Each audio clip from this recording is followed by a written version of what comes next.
Bom dia, segunda série. Estou iniciando a gravação da nossa aula de hoje. Hoje são 23 de novembro de 2020, 8 horas e 11 minutos. Vamos lá, galera. Hoje é um dia especial, né? Nós vamos terminar, ou espero terminar, o último conteúdo do ano, né? Bom dia, Ana Clara, também. O último conteúdo que vai abranger o espaço industrial brasileiro. Ó, o último conteúdo, olha que legal. Depois, se a gente terminar esse conteúdo, a gente vai corrigir alguns exercícios, revisões e acabou o ano, hein? Legal, né? Então vamos lá.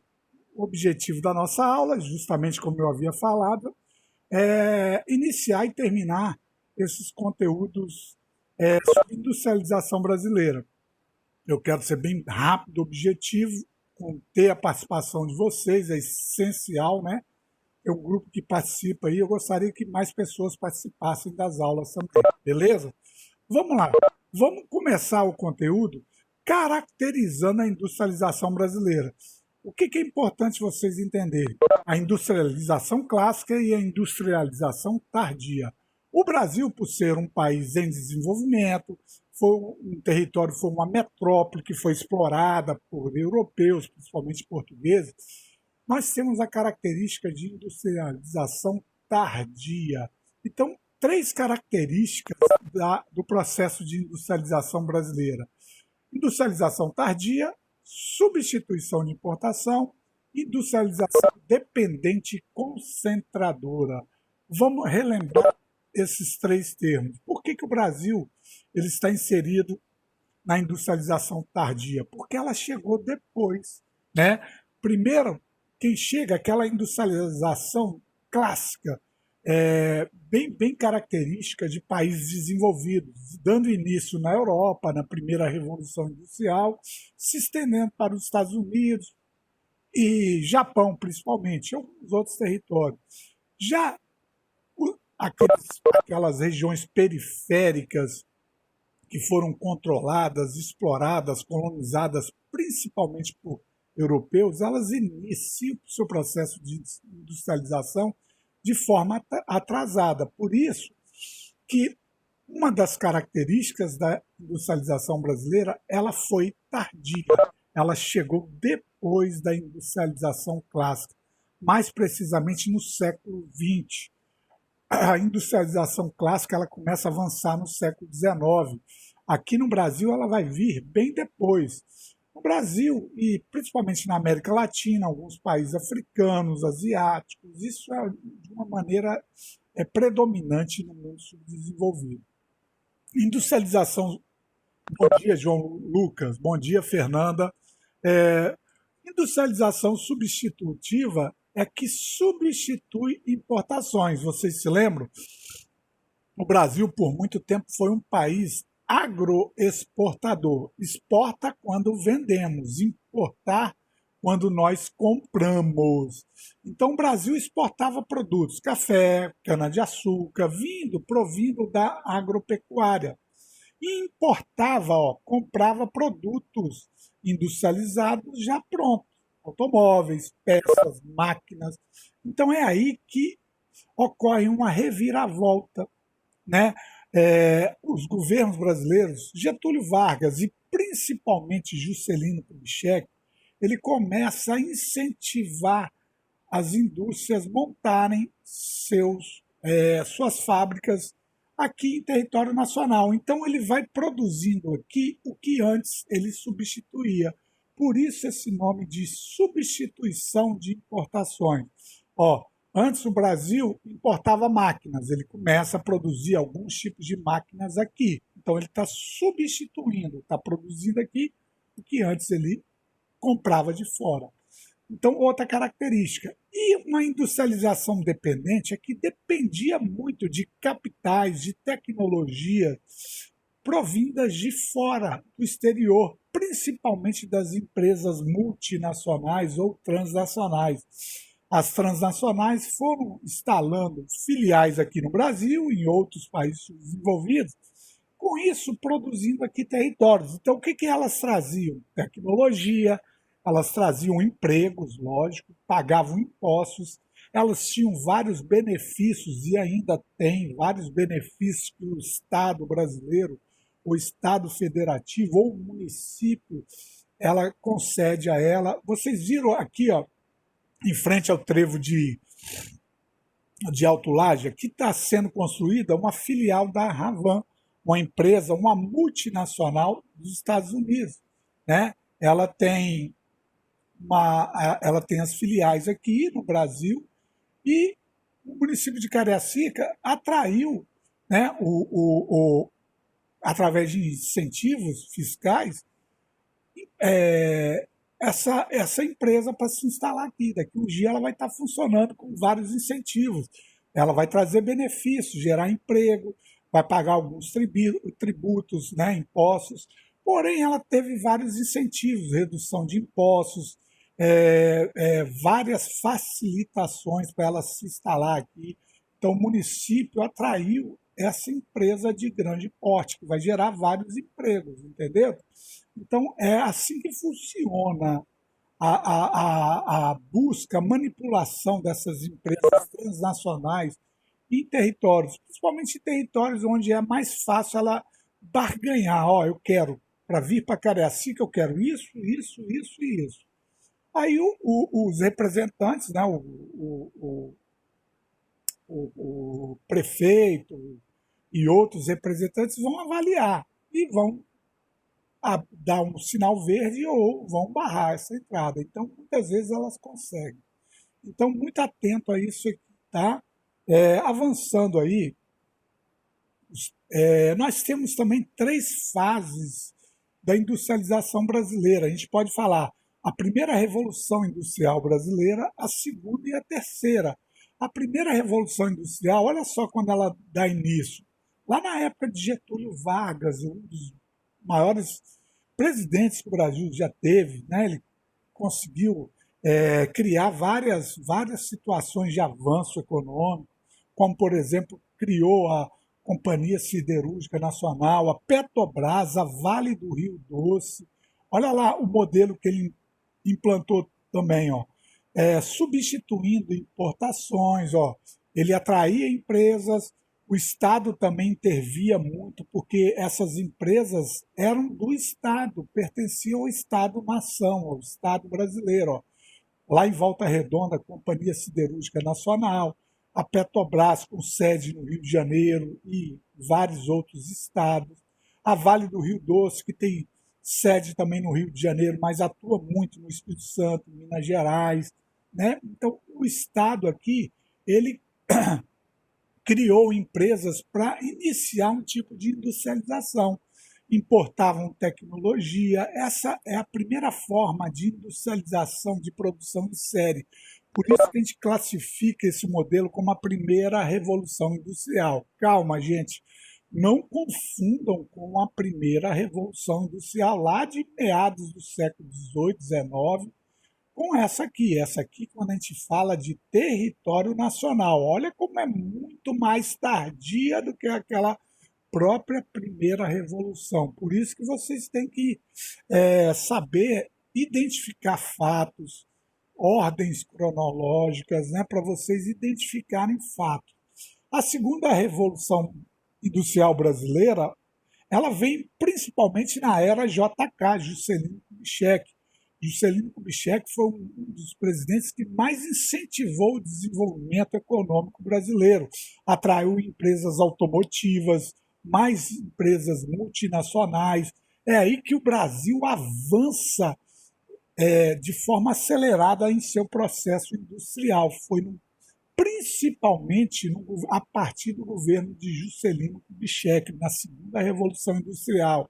Chegaram as primeiras indústrias automotivas. Ó, lá nos Estados Unidos, chegou no início do século XX. Aqui, metade, bem depois, muito tempo depois do que nos Estados Unidos. Olha só a diferença de industrialização no mundo clássico do mundo periférico. Né? Então, muita atenção. Reduziram-se as importações, o Brasil importava automóvel, importava vários produtos, ele começa a produzir aqui.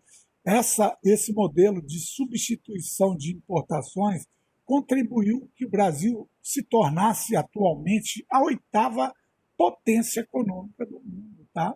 É uma das formas de avanço econômico. Só que nós temos um problema sério aqui no Brasil. A economia avançou e as condições sociais ficaram estagnadas ou quase estagnadas. Por isso que nós ficamos nesse atraso social. Preocupou-se quase que exclusivamente com o avanço econômico. Deixou-se de lado os avanços sociais na educação, na qualificação de mão de obra, no avanço de infraestrutura. O que o governo federal, estadual, municipal, eles preocupavam mais? Vamos chamar a indústria. A questão de infraestrutura urbana, habitação, vamos deixar em segundo plano. Isso, infelizmente, gerou gravíssimos problemas. Nós temos um lado positivo, que foi o avanço econômico, porém, a questão social não acompanhou esse avanço econômico que ocorreu, principalmente a partir do final da Segunda Guerra Mundial em território brasileiro. Isso aí a gente fala território brasileiro, mas principalmente também no mundo subdesenvolvido. Tá? Então, repare como a segunda Revolução Industrial Brasileira vai avançando a ponto de chegarmos aqui na terceira Revolução Industrial. Foi um avanço ainda maior. O Brasil ainda é um país dependente de tecnologias, né, externas, mas o Brasil hoje também já tem avanços em tecnologia. Tá? Por exemplo, Petrobras, que é uma empresa até hoje estatal, ela tem uma tecnologia que domina, que impera no mundo afora a exploração de petróleo em poços profundos, a mais de 7.000 metros de profundidade. A Petrobras, que é uma empresa transnacional e brasileira, ela tem sede no Brasil e é uma empresa ainda que pertence ao povo brasileiro, tá? Ela é uma empresa estatal. Ela é uma das maiores empresas de energia do mundo. Tá? Ela gerou vários. O grave problema de empresas estatais é que políticos, eles usam, parte dos políticos usam essas empresas como forma de cabide de emprego, como ganhos pessoais, e a Petrobras está envolvida em escândalos atrás de escândalos, aí, em governos passados que roubaram mesmo o dinheiro público brasileiro para outros meios, né? Infelizmente. Mas é um orgulho do Brasil. O que se caracterizou a terceira Revolução Industrial Brasileira? É uma industrialização concentradora. Olha só, concentração industrial. A gente vai ver no próximo slide. O que significa o termo concentração industrial? Infelizmente, a industrialização brasileira, ela se concentrou principalmente na região sudeste. Então, isso é bom? Não, não é muito bom. Por quê? Você concentra a economia em uma parte da região e outras regiões, elas não recebem esses benefícios de atração de empresas. A gente vai ver isso agora no próximo slide. Olha só, gente, olha o que ocorre agora no final, na metade do século XX, a concentração industrial brasileira. São Paulo, Rio de Janeiro e Minas Gerais, até o final do século XX, concentravam 80% de toda a produção industrial. Isso é bom? É bom para esses estados, mas quando você fala de Brasil, não. Olha como a concentração gera problemas regionais. Concentra a riqueza aqui e outras regiões ficam como se fossem regiões periféricas. Então, a concentração industrial, ela traz benefícios para uma parcela de uma população, onde ela se concentra. Mas quando se fala de modo geral, para o Brasil, não é bom. Não é bom por quê? Porque cria-se uma elevada desigualdade econômica, social em território brasileiro, gerando riqueza em uma parte só do território e outras ficam extremamente desprotegidas ou desprovidas de investimentos ou de geração de renda e emprego. Só que chega o final do século XX, inicia-se um processo de desconcentração industrial. Lembrando, concentrar, você concentra em uma área as riquezas e a produção. Desconcentração é quando você começa a descentralizar essas riquezas. E é o que está acontecendo atualmente na indústria brasileira. São Paulo ainda corresponde com a maior porcentagem de produção industrial, o Sudeste também. Porém, não é tão forte igual era antes. Enquanto a região Sudeste concentrava 75% da produção industrial, hoje caiu para 55%. Apesar de ser elevada ainda, houve um deslocamento econômico para outras regiões do Brasil, Nordeste, Centro-Oeste, Sul, menos, mas foi um pouquinho para a região Norte. Então, a desconcentração industrial brasileira, isso gera uma redução nas desigualdades socioeconômicas do território brasileiro. Antes era descarada, extraordinariamente muito elevada, hoje ainda é, porém nem tanto. Então, o que está incentivando hoje as empresas se deslocarem, principalmente de São Paulo, Rio e Minas, para outras regiões do Sudeste, para o interior, para o Sul, para o Centro-Oeste, para o Nordeste? Alguém gostaria de responder? Um fator que contribui. Uma empresa vai sair de São Paulo, vai se instalar no interior do Espírito Santo. Fala um motivo para isso acontecer. São vários, mas me fala um. Quem gostaria de responder? Estou no vácuo, hein? Fácil, gente. São Paulo, ela está hoje super saturada.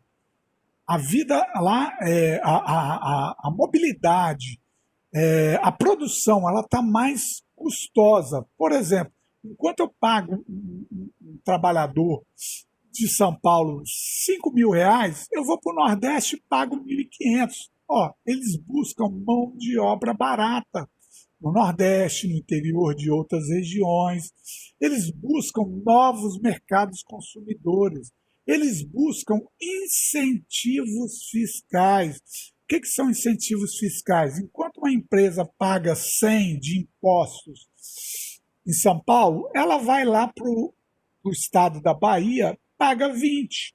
Olha como isso atrai a empresa a sair de São Paulo e ir para outra região. Redução de impostos, que a gente chama de incentivos fiscais, exploração de mão de obra barata. Um trabalhador que faz o mesmo trabalho em São Paulo, ele faria lá na Bahia, no Espírito Santo, no Amazonas, com a metade ou até mais da metade do salário que ele ganhava aqui em São Paulo, né? As taxas de impostos lá são menores do que São Paulo. Então, isso é atrativo para uma empresa. Não todas fazem isso, mas muitas fazem isso hoje. Então, elas buscam vantagens econômicas e fiscais em outras regiões onde a concentração é menor. Uma empresa que está instalada em São Paulo hoje vai depender do ramo, não são todas, lógico. Ela tem um custo de produção maior do que ela se instalar em Sergipe, no Espírito Santo, em Mato Grosso, por exemplo, vai depender, tá? Isso não é uma forma geral. Calma, né? Não vamos generalizar. Então, elas buscam também, o mercado consumidor aqui em São Paulo está muito saturado, tem muito concorrente, eu vou jogar lá no Nordeste que eu tenho maior possibilidade de aumentar meus consumidores ali.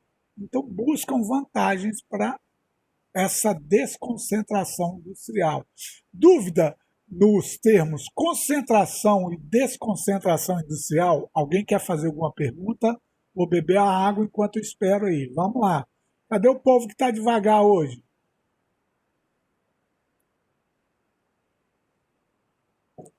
Todo mundo sabendo aí, tá bom? Então, ó, concentrar, você, não estou com dúvida, Yasmin, beleza, Yasmin. Olha só, concentrar quando tem uma concentração em riqueza numa área restrita, num grande território. Isso traz mais vantagens ou desvantagens? Lógico que são mais desvantagens quando nós falamos de maneira geral. As vantagens serão maiores aqui, nessa região, né? Mas num processo total geral do Brasil, não. Aqui fica muito rico e aqui fica muito pobre. Aumentam as desigualdades. Quando se desconcentra, se espalha mais a riqueza, apesar de aqui ainda ser muito grande, olha como reduzem as desigualdades. Então, a desconcentração industrial é, gera mais fatos positivos do que negativos quando se fala de território brasileiro. A distribuição de renda é mais justa, né? A diferença entre riqueza e pobreza nas regiões reduzem, não se igualam, lógico, mas reduzem, e isso gera vantagem. Por exemplo, muitas pessoas saíam, migravam daqui para trabalhar aqui. Ó, olha as migrações como ocorreram no século XX. Hoje, se tem mais emprego aqui, as migrações para essas regiões vão cair, pô. Ó, eu moro nessa região, antes não tinha oferta de emprego igual tem hoje. Se tem mais oferta hoje, para que eu vou sair da minha região? Vou continuar aqui. Olha nosso estado, o Espírito Santo, como a industrialização também cresceu muito. Ó. Olha, teve uma desconcentração, daqui a pouco a gente chega lá. Vamos avançar que eu quero chegar num ponto mais assim, importante falar do nosso estado. Olha a desconcentração industrial, ela ocorre no final do século XX, diminui, não iguala, tá? As diferenças econômicas e sociais entre as regiões brasileiras. Cuidado com pegadinha em prova. Ah, a desconcentração industrial favorece a igualdade social. Espera aí, eu não falei isso. Ela favorece as reduções das desigualdades regionais e sociais. Lógico que a região sudeste ainda, São Paulo ainda é o estado mais rico do Brasil, mas já foi, ele concentrava uma riqueza muito maior há 40 anos atrás do que hoje. Então, essa desconcentração um pouco foi para o sudeste, sul, nordeste, norte. Então, reduziu-se um pouco. Então, isso é positivo. Outro termo que vocês vão ser cobrados no Enem é a guerra fiscal. Um dos fatores que favorece a guerra fiscal é a disputa por atração de empresas pelos estados no Brasil. Eles disputam uma guerra entre si. Guerra que eu falo, eles tentam atrair. Igual essa empresa aqui, ó. Tá vendo que a Ford ela se instalou lá na Bahia. Mas antes de se instalar na Bahia, ela fez criou uma barganha. Rio Grande do Sul, Espírito Santo, Minas Gerais, Bahia disputaram essa empresa. Só que os baianos foram mais, como se diz, mais eficientes para atrair essa empresa, uma grande empresa que se monta em carros da Ford. O que ela ofereceu? Vantagens econômicas, redução de impostos, doou esse terreno e infraestrutura para a empresa se instalar aqui. Então, ó, Bahia, Rio Grande do Sul, Minas Gerais, Espírito Santo promoveram uma guerra fiscal. O que é isso? Eles doam benefícios, eles geram benefícios e a empresa escolhe aonde ela vai se instalar. Essa aqui escolheu Bahia, mas o Espírito Santo já atraiu várias empresas em guerra fiscal. Por exemplo, o norte do estado, hoje nós já temos uma empresa montadora de micro-ônibus da Marco Polo, nós já temos a empresa da Agrale, nós já temos a Porcelana Oxford, nós temos uma empresa que vai se instalar de eletrodoméstico em Linhares, que é a Britânia, né? Então, olha só, isso são guerras fiscais. Os estados disputam a atração de empresas, doando terrenos, isentando essas empresas de impostos. Eles criam uma infraestrutura para elas se instalarem, asfalto, oferta de telefonia, água, instalações elétricas. Então, são atrativos que os estados dão às empresas para elas se instalarem. Então, cria-se uma guerra fiscal, esse nome.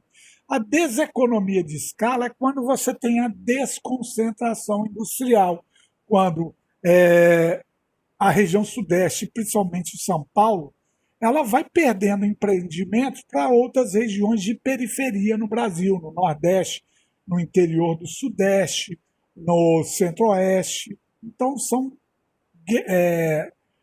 formas de desconcentração industrial. Beleza, gente? Vamos lá. Aqui nós temos, aqui no Sudeste, olha essas setas aqui, ó. Várias empresas deixando o estado de São Paulo e migrando para o Centro-Oeste, para o Sudeste, para o Sul. Mostra essa desconcentração aqui no território brasileiro. Ainda hoje nós temos a região Sudeste, que é a mais industrializada do Brasil, e a segunda mais industrializada no Brasil é a região Sul brasileira, como Santa Catarina, Rio Grande do Sul, Paraná também, uma industrialização muito forte. Bom dia, Lila. Né? Então, são as duas regiões mais industrializadas no Brasil. Nós temos aqui as regiões de nova industrialização brasileira, são as regiões Nordeste, Norte e Centro-Oeste. Tá? Um exemplo claro de industrialização do Norte brasileiro é a Zona Franca de Manaus. Vocês já devem ter comprado algum produto que tem lá no etiqueta ou na caixa, produzido na Zona Franca de Manaus. O governo brasileiro ele criou um centro industrial lá em Manaus, em plena Amazônia, né? E hoje várias empresas de fora elas têm incentivos, elas têm isenção de impostos para montar seus produtos. Muitos produtos eletrônicos, motocicletas, são produzidos na Zona Franca de Manaus. Peças, tecnologias que chegam de fora não pagam impostos, montam esse produto nesse centro industrial e distribuem esses produtos para praticamente todo o território brasileiro e fora do território brasileiro. Tá? Se você vê um produto onde tem na caixa ou na etiqueta, ó, produzido na Zona Franca de Manaus, é uma área que o governo federal criou para atrair empresas para ali se montar produtos acabados, televisores, eletrodomésticos, eletrônicos, computadores, motocicletas. Então é uma região de montagem de produtos. Então é uma área que tem benefício fiscal que atrai empresas internacionais e nacionais para montarem produtos lá. Tá? E quem adquire esses produtos somos nós. Né? Eu tenho certeza que muitos de vocês aí têm um produto que tem lá escrito produzido na Zona Franca de Manaus. É lá na cidade de Manaus, no Amazonas, onde o governo federal incentivou a criação de um grande distrito de montagem de produtos, um distrito industrial, e hoje ela é muito importante não só para a Amazônia, para a região norte, mas para o Brasil também. Tá? É uma região aqui que foi uma forma de descentralização industrial brasileira. Essa é uma delas, a Zona Franca de Manaus. E agora a gente vem para o nosso estado. O nosso estado ele se industrializou ainda mais tardiamente do que o Brasil. O Espírito Santo, até a década de 1960, ele era um estado exclusivamente agrário. 90% da economia capixaba saía da produção do café. Reparem que eu botei esse gráfico aqui com 3 ciclos de desenvolvimento econômico no Espírito Santo. Olha a década de 60 até a década de 80, o que o Espírito Santo tinha como principal base econômica. Depois vem o segundo ciclo e o terceiro ciclo. Antes de falar sobre eles, vamos entender alguma coisa sobre o Espírito Santo. Nós somos o estado menos industrializado da região sudeste. Poxa, mas por que isso? Justamente por sermos um território estratégico dentro do Brasil.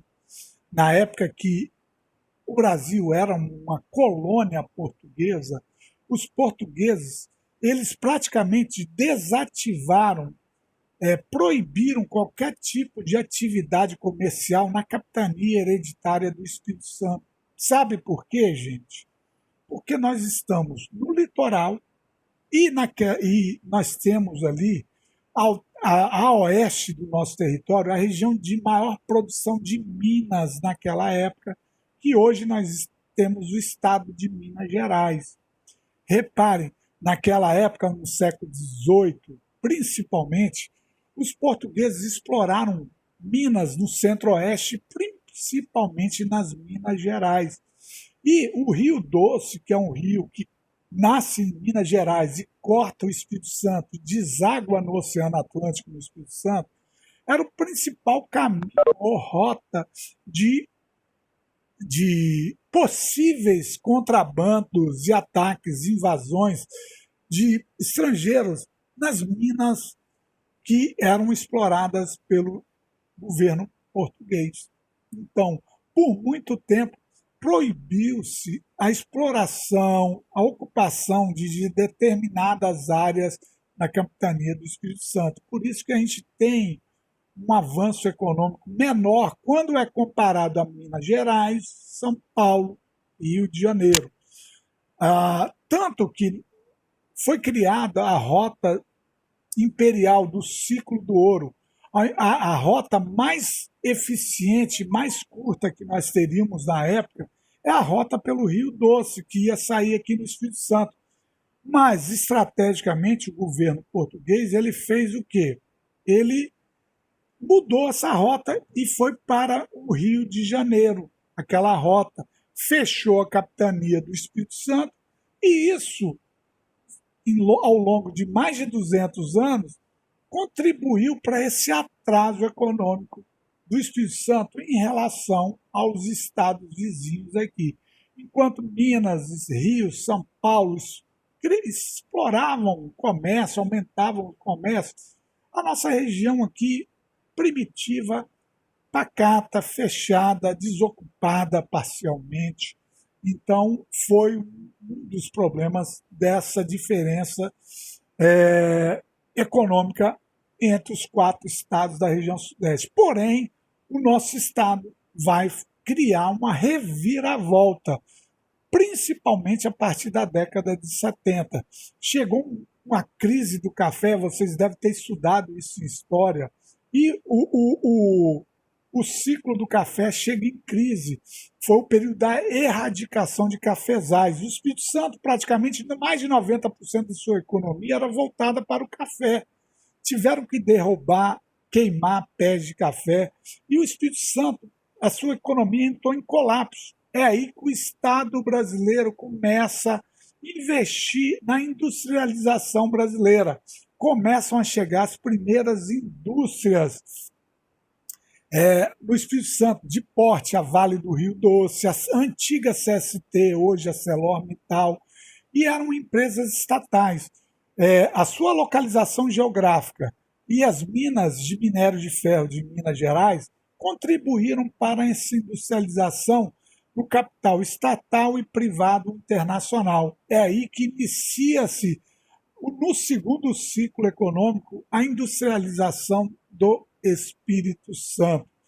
Empresas estatais, empresas privadas, capital estrangeiro investindo, chegam as primeiras indústrias, CST, hoje a ArcelorMittal, Vale do Rio Doce, hoje Vale, a antiga Aracruz Celulose, hoje Suzano Fibria, né? Então, são grandes empresas chegando.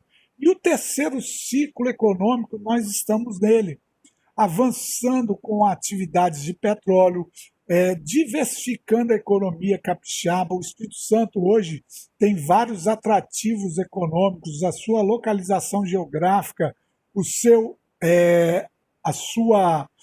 sistema portuário, que é muito diversificado. Nós temos hoje o maior complexo portuário da América Latina. O maior porto do Brasil, da América Latina, fica em Santos. Maior número de conjuntos de portos, né, que são 7 hoje no Espírito Santo, na América Latina, fica aqui. E para vocês que vão entrar no mercado de trabalho, o nosso estado ele é o que tem a maior abertura para o comércio externo no Brasil. O Espírito Santo ele está entre os maiores exportadores e importadores de produtos no Brasil. Tá? Os portos capixabas são eficientes. Tem alguns gargalos, falta de ferrovia, logística, integração rodovia, né, falta de qualificação de mão de obra. Porém, hoje nós estamos entrando no ciclo do petróleo. Nós somos o terceiro maior produtor de petróleo do Brasil. Nós temos um sistema portuário crescente. Atenção, quem tem vontade de fazer no IFES, portos, é uma ótima para o nosso estado. Nós já temos 7 portos. Em 2021, inicia-se a construção de um gigantesco porto no sul do estado, é o Porto Central. A Imetame vai construir outro porto em Aracruz. Em São Mateus tem outro projeto, a Petrocity, para construir um porto enorme. Então, 3 projetos de portos a serem construídos já nesse momento no Espírito Santo. Então, nós temos hoje uma economia voltada ao comércio exterior. Exportamos bens semi-elaborados, como pelotas de minérios, chapa de aço, granito, celulose, como também já produzimos automóveis aqui no Espírito Santo. São Mateus ela atraiu a primeira indústria automotiva do nosso estado, a Marco Polo. É uma empresa que monta vans, micro-ônibus lá em São Mateus. A São Mateus também já atraiu a segunda empresa automotiva para o Espírito Santo, a Agrare. Por enquanto, ela só está produzindo chassis para micro-ônibus, mas vai produzir caminhões e vai produzir outros tipos de veículos no norte do Espírito Santo, aproveitando aquela guerra fiscal que eu falei para vocês. Incentivos fiscais, aproveitando a localização geográfica do Espírito Santo. A Marco Polo é uma empresa que tem sede no Rio Grande do Sul. Ela exporta para o Mercosul e para o Sudeste. Ela montou uma filial no Espírito Santo porque nós estamos no meio do Brasil. E a partir do Espírito Santo, nós vamos exportar para o Nordeste, para o Centro-Oeste, que fica muito mais próximo. Olha a localização do território capixaba, como é um dos fatores para atrair várias indústrias do território do Espírito Santo. Beleza, gente? Então a gente encerra aqui esse capítulo falando do Brasil, industrialização brasileira e capixaba. Nós saímos de um dos estados menos industrializados. Hoje nós estamos entre os 10 estados mais industrializados do Brasil. Tá? O Espírito Santo, até a década de 70, era um estado quase que exclusivamente agrário, produzia café. Isso mudou, é ainda forte na agropecuária. O café ainda é o segundo maior produtor brasileiro, porém nós temos uma diversidade industrial não tão forte igual os estados do Sudeste, mas cada vez se fortalecendo mais. E quando se fala em comércio exterior, importação e exportação, o Espírito Santo está entre os principais destinos do Brasil. Falta corrigir algumas questões, como melhorar a rede rodoviária, ferroviária, portuária, aeroportuária. Aos poucos, isso já está sendo feito. E qualificar a mão de obra local. Quando nós tivermos isso bem implementado, nós seremos um Estado quase que imbatível quando se fala de comércio exterior aqui dentro do Brasil. Tá? Nós já temos aí um complexo portuário importantíssimo. Aqui se exporta a maior parte do minério de ferro do Brasil. Aqui se exporta a maior parte da celulose branqueada no Brasil, em Aracruz. Nós temos aqui a terceira maior produção de chapa de aço do Brasil. Né? Nós temos 0,7% de todo o território brasileiro, mas uma participação econômica de 2% do PIB brasileiro. Parece pouco, mas é muita coisa. Beleza, galera? Encerramos nosso capítulo. Pergunta para o tio aí. Quem quer fazer pergunta,